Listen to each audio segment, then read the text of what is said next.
ต่อนี่หั่งที่เซาสีเด้อเต็มบ่อนี่โอ้หนักเลยเต็มน้อยแต่ว่าคือสิเต็มบ่นี่น่ะหนักเติบโอ้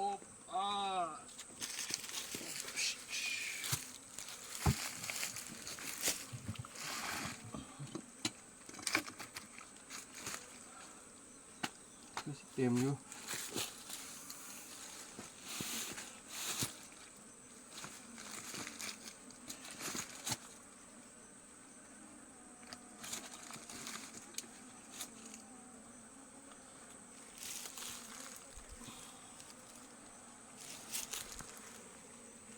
มองเบิ่ง โอ้หักเหรอ เต็มบ่โอ้หลายอยู่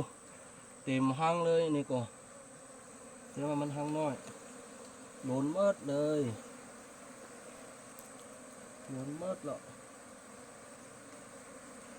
โอ้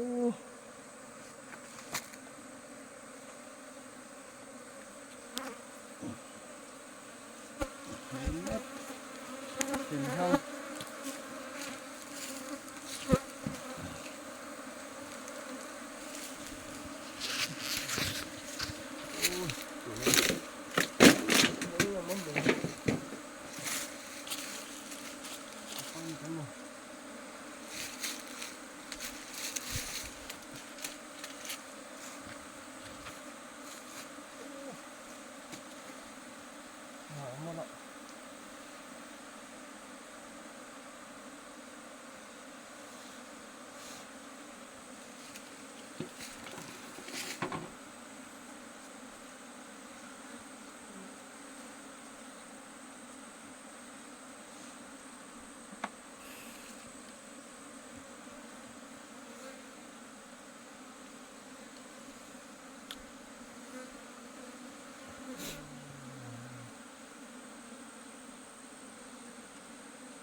หน่อยจะงามอันนี้นะ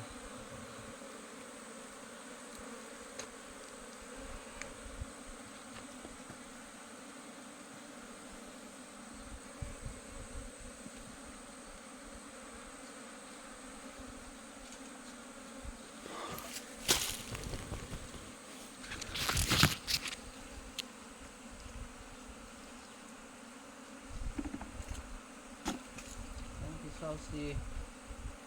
ประมาณทิศหน้าจึงสิเก็บแล้วเนาะ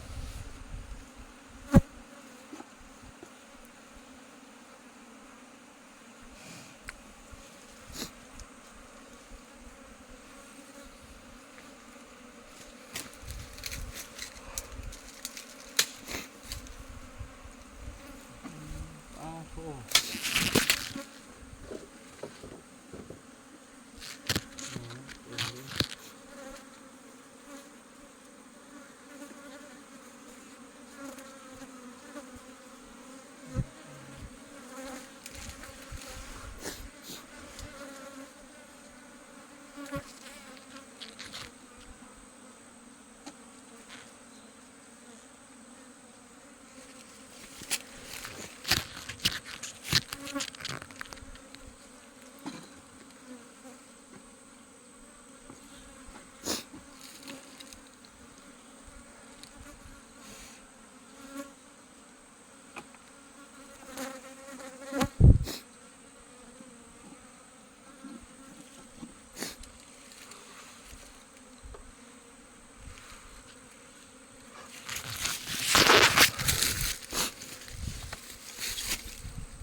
เดี๋ยวละ